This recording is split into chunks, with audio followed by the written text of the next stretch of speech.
నమస్కారం.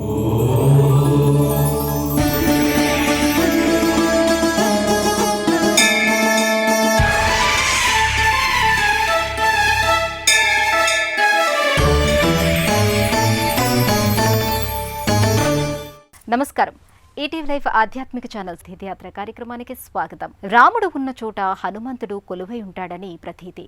ప్రభు భక్తిని దాస్యభక్తిగా ప్రకటించిన రుద్రాంశ సంభూతుడైన అతి శక్తివంతమైన రామనామ స్మరణతోనే తన జీవితాన్ని చరితార్థం చేసుకున్నాడు. అదేవిధంగా సమర్థ రామదాసు శ్రీరామ భక్తుడు. త్రేతాయుగం నాటి రామభక్తుడికి కలియుగంలోని రామభక్తుడు సమర్థ రామదాసు హనుమ మహిమను లోకానికి చాటాడు. ఈ నేపథ్యంలోనే సారంగపూరు హనుమాన్ ఆలయం ఆవిష్కృతమైంది. నేటి తీర్థయాత్రలో సారంగపూరు హనుమాన్ ఆలయాన్ని దర్శించి తరిద్దాం రండి.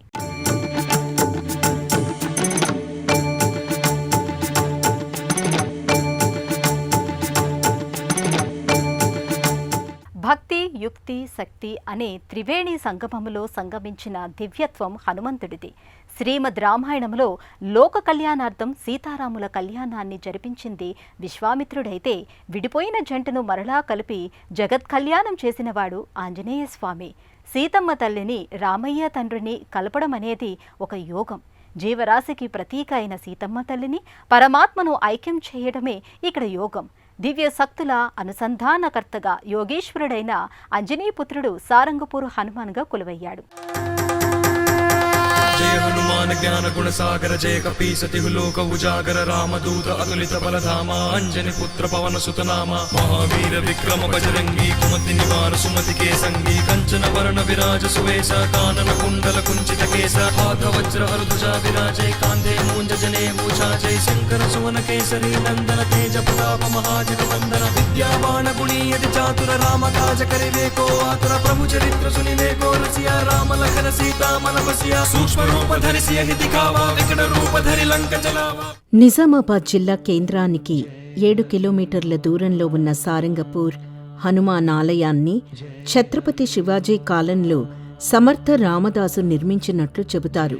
సుమారు 450 సంవత్సరాల క్రితం ఇక్కడ వర్షాభావం నుంచి ఈ ప్రాంతాన్ని కాపాడ్డానికి సమర్థ రామదాసు తపస్సు చేశాడంటారు. అదే స్థలంలో హనుమాన్ గుడి కట్టాడని చారిత్రక ఆధారాల వలన తెలుస్తోంది. ఆలయం మొత్తం సింధూరవర్ణ శోభతో ధగద్ధగాయమానంగా మెరుస్తూ శోభిల్లుతుంది.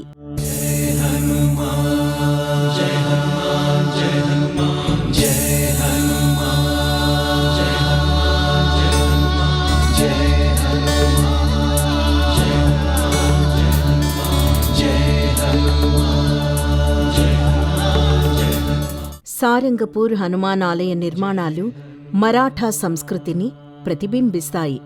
నిజామాబాద్ నుండి బాసరకు వెళ్లే మార్గంలో అడవిలో హనుమాన్ ఆలయం నెలకొంది. ఒకప్పుడు ఈ ప్రాంతమంతా కీకారణ్యంగా ఉండేదని చెప్తారు. ఎత్తైన కొండల మీద ప్రస్తుతం హనుమాన్ ఆలయం ఆధ్యాత్మిక శిఖరంగా గోచరిస్తుంది. సాక్షాత్తు హనుమ ఇక్కడే సంచరిస్తున్నాడా అనేంతగా భక్తులకు దివ్యానుభూతి కలుగుతుంది.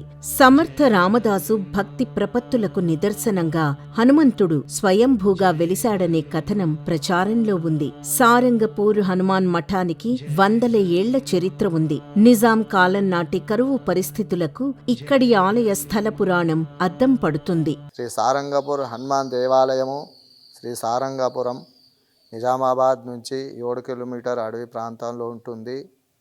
ఈ ఆంజనేయ స్వామి స్వయంగా వెలిసిన ఆంజనేయ స్వామి 400 సంవత్సరాల క్రితం ఇక్కడ వర్షాలు కురవలేదు. వర్షాలు కురవటానికి నిజామాబాద్లో నివసించే బ్రాహ్మణులు ఈ అడవి ప్రాంతంలో వచ్చేసి తపస్సు చేశారు వర్షాలు కురవటానికి. ఆ సమయమునందు సమర్థ రామదాస్ స్వామీజీ గారు దక్షిణయాత్ర వెళ్తున్నారు. అప్పుడు బ్రాహ్మణులకు చూసి అడిగారు కదా, బ్రాహ్మణులారు మీరు ఏం చేస్తున్నారు, దేని గురించి చేస్తున్నారు అంటే అప్పుడు బ్రాహ్మణులు చెప్పారు, స్వామి ఇక్కడ వర్షాలు కొన్ని సంవత్సరాల నుంచి వర్షాలు కురవటానికి మేము తపస్సు చేస్తున్నామని చెప్పారు. ఆ సమయం నందు సమర్థ రామదాస్ స్వామి గారు ఇక్కడ ఉండేసి తాను కూడా 11 రోజులు తపస్సు చేశారు. తపస్సు యోగ బలం ద్వారా ఈ ప్రాంతంలో ఈ ఆంజనేయ స్వామి ఈ రాతి పైన ఉంటుంది. ఈ రాతి పైన ఆ విగ్రహం ఎవరు చెక్కింది కాదు, ఎవరు ప్రతిష్ఠించింది కాదు, స్వయంభూగా వెలిసిన విగ్రహము. యుగ యుగాలుగా భారతీయ ఆధ్యాత్మిక జీవన సంవిధానములో ఆంజనేయ స్వామికి ప్రత్యేక స్థానం ఉంది. దాస్య భక్తికి, వినయానికి, పరాక్రమానికి, బుద్ధి కుశలతకు, వాక్పటిమతకు హనుమ నిదర్శనంగా రామాయణం చెబుతుంది. తన ప్రభువైన శ్రీరామచంద్రుడితో పాటు భక్తుల ఆర్తిని బాపే దైవంగా హనుమ అలరారుతున్నాడు. కొలిచే భక్తుల కష్టాలు ఈడేర్చడం కోసం కోనల్లో వెలిశాడు. భక్తుడి బాధకు, భగవంతుడి రాకకు ఏదో ఒక కార్యకారణ సంబంధం ఉంటుంది. ఆ నేపథ్యంలోనే హనుమ స్వయంభూగా సారంగపూరులో వెలిసి తరతరాలకు తరగని ఇలవేల్పుగా భక్తుల నీరాజనాలు అందుకుంటున్నాడు. హనుమంతుడు సారంగపూరులో కొలువు తీరటానికి ఒక స్థల పురాణ గాథ కూడా ఇక్కడ ప్రచారంలో ఉంది. ఛత్రపతి శివాజీ గురువైన సమర్థ రామదాసు 1608లో శ్రీరామనవమి రోజున జన్మించారు. 13 వయసులో అంటే 1621లో గోదావరి నదిలో నందిని నది సంగమించే పవిత్ర ప్రదేశంలో చాంద్రమానం ప్రకారం మాఘమాసం శుక్ల సప్తమి నాడు శ్రీరాముని భక్తితో ధ్యానం చేయడం ప్రారంభించారు. అలా శ్రీరాముడి పట్ల, హనుమ పట్ల ఆయనకు అపార భక్తి ప్రపత్తులు ఏర్పడ్డాయి. ఈ క్రమంలో ప్రజలు ఆయనను సమర్థ రామదాసుగా గుర్తించారు. అనంతరం అనేక ప్రాంతాలు సాధు సంతుగా పర్యటన చేస్తూ తెలంగాణలో బోధన్ ప్రాంతానికి వచ్చారు. ఆ నోట ఈ నోట సమర్థ రామదాసు గురించి తెలుసుకున్న సారంగపూర్ ప్రజలు రామదాసుని కలిశారు. తీవ్ర వర్షాభావం చేత చెరువులు, కుంటలు ఎండిపోయాయని, పంటలు పండే దారిలేక ప్రజలు ఆకలితో అలమటిస్తున్నారని చెప్పారు. దీంతో సమర్థ రామదాసు సారంగపూర్ విచ్చేశారు. శ్రీరాముణ్ణి ప్రార్థించారు. అక్కడే ఉన్న ఒక శిలపై శ్రీ మారుతి రూపురేఖలను యోగ బలంతో ఆవిష్కరించారు. ఆ తర్వాత ఆ శిలపై ధవళ వస్త్రాన్ని కప్పారు. వేద పండితులతో రుద్రాభిషేకం మంత్రాలు చదవమని చెప్పారు. ఈ తంతు కొనసాగుతుండగానే ఈదురు గాలులతో వర్షం ప్రారంభమైంది. కాసేపటికి సమర్థ రామదాసు ఆ శిలపై వస్త్రం తీశారు. అద్భుతం! చూస్తున్న కళ్లను కళ్లే నమ్మలేనంతగా శిలపై హనుమంతుని అందమైన ఆకృతి రూపుదాల్చింది. ఇది చూసిన ఊరి జనం పులకించిపోయారు. ఆనందోత్సాహాలతో ఉప్పొంగిపోయారు. అక్కడే హనుమను సమర్థ రామదాసు ప్రతిష్ఠించారు. అలా సారంగపూర్లో హనుమ కొలువై నాటి నుండి నేటి వరకు ఈ ప్రాంతంలో కరువు రాకుండా చేశాడని ప్రతీతి. భక్తులపై తన చల్లని చూపుల కిరణాలను ప్రసరింపజేసి కాచి కాపాడుతున్నాడు.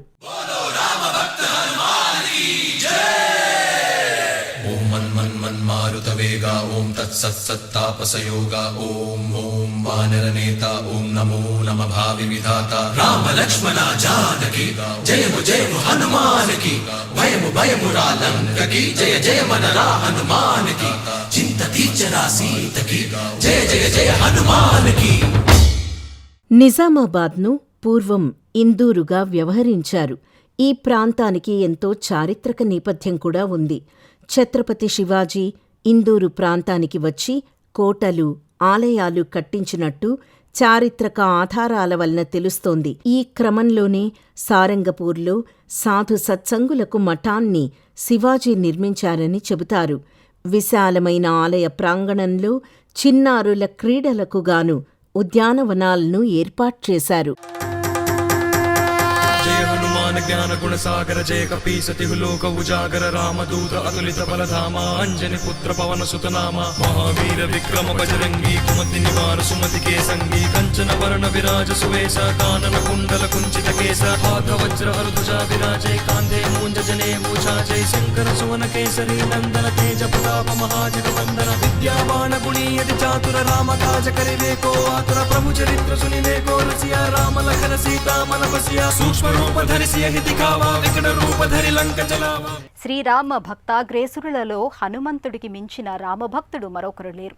వీరత్వానికి ప్రతీక అయిన హనుమను ప్రతిరోజు ఎవరైతే భక్తితో ఆరాధిస్తారో, పూజిస్తారో వారికి మానసికపరమైన ఆనందంతో పాటు మంచి ఆరోగ్యం, సుఖశాంతులు లభిస్తాయంటారు. అంతటి మహిమాన్వితమైనటువంటి మారుతి నిజామాబాద్ జిల్లా సారంగపూర్లో హనుమానుగా కొలువై భక్తకోటిని అనుగ్రహిస్తున్నాడు. పచ్చని ప్రకృతి నడుమ సాక్షాత్తు ఛత్రపతి శివాజీ గురువు సమర్థ రామదాసు యోగబలంతో కొలువైన హనుమను దర్శించడం ఎన్నో జన్మల పుణ్యఫలంగా భక్తులు భావిస్తారు. చుట్టూ పచ్చదనంతో అందమైన పర్యావరణం మధ్య హనుమ ఆలయం సింధూర వర్ణ శోభతో అలరారుతోంది. హనుమ ఆలయం చేరుకునే దారిలో మార్గానికి ఇరువైపులా చూడముచ్చటగా చక్కగా నిర్వహిస్తున్న ఉద్యానవనం భక్తులకు స్వాగతం పలుకుతుంది. భారీ రాళ్లతో నిర్మితమైన ఆలయ ప్రవేశద్వారం కోట ప్రవేశద్వారంలా భక్తులను మంత్రముగ్ధులను చేస్తుంది. ప్రవేశద్వారంలోకి అడుగుపెట్టినప్పుడు శ్రీ మారుతి ఎడమవైపున కొలువుతీరి ఉంటాడు. భక్తులు ఇక్కడ్నుండే ప్రధాన ఆలయ విమాన గోపురాన్ని దర్శించుకోవచ్చు.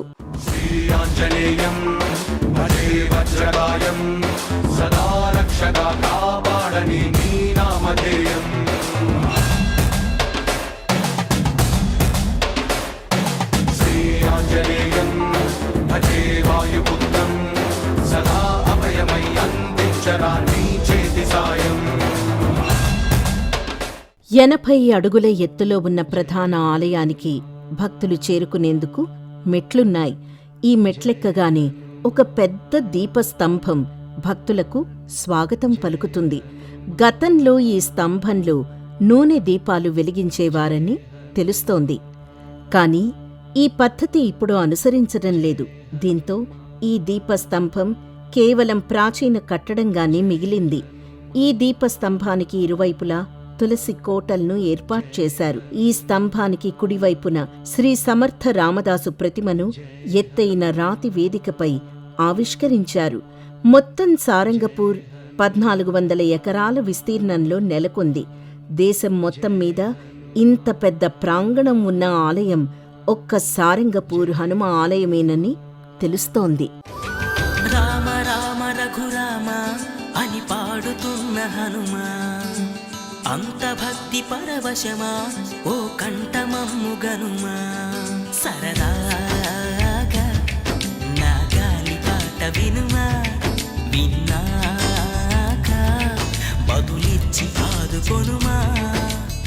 దీపస్తంభానికి ఎదురుగా 20 అడుగుల దూరంలో ఉన్న 16 స్తంభాల ముఖ మండపం సింధూర వర్ణ శోభతో తళుకులీనుతుంది. ఈ 16 స్తంభాల మండపంలో శ్రీ హనుమంతుడు భక్తానుగ్రహ ప్రదాయకుడిగా అలరారుతున్నాడు. మండపం పైన ఉన్న తోరణంపై శ్రీరామ పరివార దేవతలు కొలువుతీరున్నారు. ఆంజనేయ స్వామి భక్తి అనుపమానం, ఆదర్శం. స్వార్థరహితంగా నిర్మలత్వంతో తన శక్తియుక్తుల అన్నీ స్వామి సేవకు వినియోగించాడు. తెలుగు నేలపై ఉన్న హనుమ ఆలయాలన్నిటిలో ఎంతో విశిష్టమైనది, ప్రత్యేకమైనది సారంగపూర్ హనుమాన్ ఆలయం. హనుమ కొలువైన మందిరమంతా సింధూర వర్ణశోభతో కాంతులీనుతుంది. గర్భాలయంలో సైతము భారీ ప్రతిమ రూపంలో భక్తులకు స్వామి దర్శనమిస్తారు.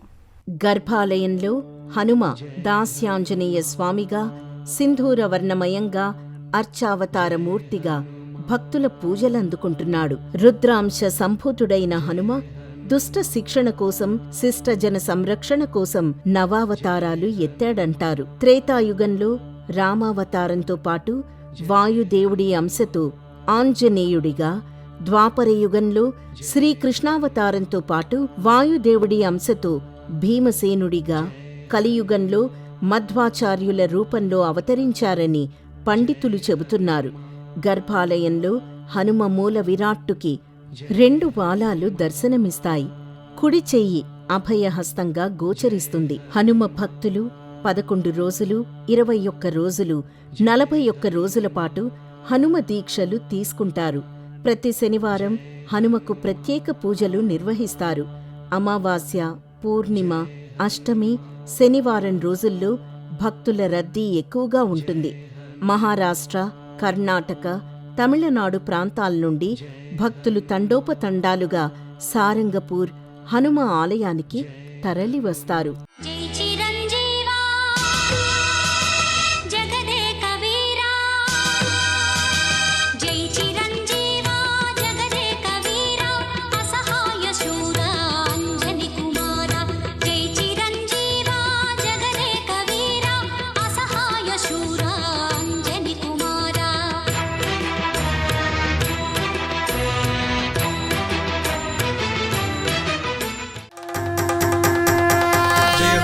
జ్ఞాన గుణ సాగర జయ కపీసతి లోక ఉజాగర రామదూత అతులిత బలధామ అంజని పుత్ర పవన సుతనామ మహావీర విక్రమ బజరంగి కుమతి నివార సుమతి కేసంగి కంచన వర్ణ విరాజ సువేశ కానన కుండల కుంచిత కేశ హాత వజ్ర హరుజా విరాజై కాంతే మూంజ జనే భూషా జై శంకర సువన కేసరి నందన తేజ ప్రతాప మహాజగ వందన విద్యావాన గుణీయతి చాతుర రామ కాజ కరివే కో ఆతుర ప్రభు చరిత్ర సునివే కో రసియా రామ లఖన సీతా మన బసియా సూక్ష్మ రూప ధరిసియ హితి కావా వికట రూప ధరి లంక జలావా. హనుమ ప్రధాన మందిరం పడమర దిక్కుగా ఉంటుంది. హనుమంతుడు మాత్రం భక్తులకు దక్షిణాభిముఖంగా దర్శనమిస్తాడు. హనుమ ఎడమ కాలు పైకి లేపి మడిచినట్లు కనిపిస్తుంది. స్వామివారి కుడి కమలపాదం నేలపై దృఢంగా కనిపిస్తుంది. హనుమ ఎడమ చేతిలో గద పట్టుకుని దర్శనమిస్తాడు. కుడి చేయి పైకి లేపి మూసి ఉన్న అరిచేతితో చెప్లా చిడతలు పట్టుకుని ఉంటాడు. స్వామివారి తోక వారి కుడి చేతికి కొంచెం పైన తాకినట్టు కానవస్తుంది. నిశితంగా గమనిస్తే హనుమ శ్రీరామ తారక మంత్రాన్ని జపిస్తూ రామనామామృతంలో ఆనందిస్తున్నట్టు గోచరిస్తాడు. స్వామి కళ్లల్లో మెరుపు స్పష్టంగా కనిపిస్తుంది. అలాగే శ్రీరామగానామృత తన్మయత్వంతో తెరిచిన నోరు, దీర్ఘ కర్ణాలు రామగానామృతంలో మునిగిపోయాడని సూచిస్తున్నాయి. శ్రీయాంజనేయం ప్రసన్నాంజనేయం ప్రభాదివ్యకాయం ప్రకీర్తిప్రదాయం భజే వాయుపుత్రం భజే బాలగాత్రం భజేహం పవిత్రం భజే సూర్యమిత్రం భజే రుద్రరూపం భజే బ్రహ్మతేజం వటంచున్ ప్రభాతంబు సాయంత్రమీ నామ సంకీర్తనల్ చేసి నీ రూపు వర్ణించి నీ మీదనే దండకం ఒక్కటించేయను హించి నీ భక్తుల జీవితంలో ఆటంకాలు తొలగడానికి వడమాల పూజ, ఆకు పూజలు నిర్వహిస్తారు. శని దోషాలు సమసిపోవడానికి స్వామివారికి సింధూర పూజ శ్రేష్టమని పండితులు చెప్తారు. పిండి దీప ప్రమిదగా చేసి అందులో నువ్వుల నూనెతో దీపారాధన చేస్తే సంకటాలు మాయమవుతాయి. వివాహం కానివారు స్వామివారికి మంగళ, శనివారాలు 108 ప్రదక్షిణాలు చేస్తే వివాహం అవుతుందని భక్తుల విశ్వాసం. రామనామం ఎంతటి శక్తివంతమైనదో అంతే మహిమాన్వితమైనది హనుమనామ స్మరణం, సర్వపాప నివారణం. శతాబ్దాల నాటి చరిత్రకు సారంగపూరు హనుమ ఆలయం దర్పణం పడుతుంది. 100 ఎకరాల విస్తీర్ణంలో కట్టడాలు మరాఠీ సంస్కృతిని ప్రతిఫలిస్తాయి. హనుమ ప్రధాన ఆలయానికి వెళ్లే మార్గంలోనే ఉపాలయాలు నెలకొని ఉన్నాయి. సింధూర వర్ణములో శోభిల్లే హనుమను దర్శించుకున్న భక్తులు అక్కడి ఉపమందిరాలను దర్శించి ఆహ్లాదభరితమైన ప్రకృతి సోయగాలకు తన్మయభరితులవుతారు. జీవితంలో కుటుంబ సమేతంగా ఒక్కసారైనా దర్శించదగిన పుణ్యధామం సారంగపూరు హనుమ ఆలయం. ప్రధాన ఆలయానికి ఎడమవైపు ఆంజనేయ స్వామివారి చిరు మందిరం ఉంది. స్వామివారు సింధూర వర్ణంలో దర్శనమిస్తాడు. మెట్ల మార్గంలో కుడివైపు శివ పంచాయతన ఆలయం నెలకొనుంది. ఈ మందిరంలో శివ పరివార దేవతలైన గణపతి, సుబ్రహ్మణ్యస్వామి తదితర దేవతామూర్తులు కొలువు తీరి ఉంటారు. మరోవైపు షిరిడి సాయినాథుడు కొలువైన మందిరం ఉంది. బాబావారికి ఇరువైపులా మత్తేభాలు కొలువుతీరి ఉంటాయి. ఆలయం నిర్మించినప్పట్నుండి మఠంలో పీఠాధిపతులుగా బాధ్యతలు నిర్వహించిన 13 మంది గురువుల సమాధులు ఇక్కడ దర్శనమిస్తాయి. ఆలయ ప్రధాన ద్వారానికి 2 వైపులా దృశ్యమానమయ్యే జింకలు సందర్శకుల్ని, చిన్నారులను అమితంగా ఆకట్టుకుంటాయి. ధ్వజస్తంభంపై కమలాకారంగా కనిపించే పైభాగాన మహేశ్వర లింగం ఉందని ప్రతీతి. ఏకశిలను దీపస్తంభంలా చెక్కడం చూసే కన్నులకు ఒక అద్భుతమే. వృత్తులాకారంగా, చతురస్రాకారంగా వివిధ రకాల డిజైన్లతో దీపస్తంభం సింధూర వర్ణంతో ప్రకాశిస్తుంది. ఈ దీపస్తంభం నుంచి చూస్తే గర్భాలయంలో హనుమ దర్శనమిస్తాడు. కార్తీక, శ్రావణ మాసాల్లో ఈ స్తంభం దీపాల తోరణాలతో ప్రకాశిస్తుంది. సింధూర వర్ణం దీపకాంతుల్లో మరింత ప్రతిఫలిస్తుంది. ఈ గుడికి ప్రాంతాల్లో చుట్టుపక్కల ప్రదక్షిణ చేసేటప్పుడు సమాధులు ఉంటాయి, మఠాధిపతి సమాధులు. ఇక్కడ 11 రోజులు కానీ, 21 రోజు కానీ, 41 రోజు కానీ స్వామివారి దర్శనం చేసుకోవడం, ప్రదక్షిణ చేయడము, హనుమాన్ చాలీసా పారాయణ చేయడం, ఈ విధంగా చేస్తే భక్తుల యొక్క కష్టాలు దూరం అవుతాయి. అందరి యొక్క భక్తుల యొక్క వాళ్ళు అనుకున్న పనులు జరుగుతాయి. శనివారము సోమవారం రోజు భక్తులు చాలా దూరం నుంచి వస్తూ ఉంటారు. శ్రావణ మాసంలో ఒక నెల జాతర ఉంటుంది. హనుమాన్ జయంతి, శ్రీరామనవమి విశేష రోజులు చాలా భక్తులు వస్తారు. ఈ చాలా ప్రశాంతమైన వాతావరణం, ఇక్కడ ఎటువంటి దుఃఖాలైన నివారణ అవుతాయి, అన్నీ అనుకుంటా జరుగుతాయి. తెలంగాణలో ఉన్న పెద్ద నగరాల్లో నిజామాబాద్కు ఎంతో పురాతన చారిత్రక నేపథ్యం ఉంది. నిజామాబాద్ జిల్లాలో ఎన్నో కోటలు, ఆలయాలు విరివిగా కనిపిస్తాయి. అందుకే ఇక్కడ కనిపించే ఆలయాలకు అపూర్వమైన విశిష్టత ఉంది. వాటిలో సారంగపూర్ హనుమ ఆలయ ప్రదేశం తపోభూమిగా ప్రసిద్ధి చెందింది. అంతటి విశిష్టమైన హనుమద్ధామంలో ఏడాది పొడవునా ఉత్సవాలను అంగరంగ వైభవంగా నిర్వహిస్తారు. చైత్ర పూర్ణిమ రోజు అంగరంగ వైభవంగా హనుమ జయంతిని నిర్వహిస్తారు. ఈ ఆలయంలో బ్రహ్మోత్సవాలు కూడా వైభవోపేతంగా జరుగుతాయి. జ్యేష్ఠ శుద్ధ దశమి నాడు హనుమ కళ్యాణం, మార్గశిర శుద్ధ త్రయోదశి నాడు హనుమద్వ్రతం, శ్రావణమాసంలో నెల రోజుల పాటు వార్షిక ఉత్సవాలు నిర్వహిస్తారు. శ్రీరామనవమి ఉత్సవాలు అత్యంత వేడుకగా జరుపుతారు. నిజామాబాద్ జిల్లా కేంద్రానికి సమీపంలో ఉన్న సారంగపూర్ హనుమ ఆలయాన్ని ఎలా చేరుకోవాలో ఇప్పుడు చూద్దాం. హైదరాబాద్ నుండి నిజామాబాద్ బస్ స్టేషన్ వరకు 174 కిలోమీటర్ల దూరం ఉంటుంది. నిజామాబాద్ నుండి 7 కిలోమీటర్ల దూరంలో సారంగపూర్ హనుమ ఆలయం ఉంది. ఇక దర్శన వేళల విషయానికి వస్తే ఉదయం 6 గంటల నుండి రాత్రి 7:30 వరకు భక్తుల దర్శనార్థం ఆలయం తెరిచే ఉంటుంది. ఆలయ ప్రాంగణంలో పర్యాటకుల కోసం ఉద్యానవనాన్ని సుందరంగా ముస్తాబు చేశారు. పిల్లలు ఆడుకునేందుకు అనువైన ఏర్పాట్లు కూడా ఉన్నాయి.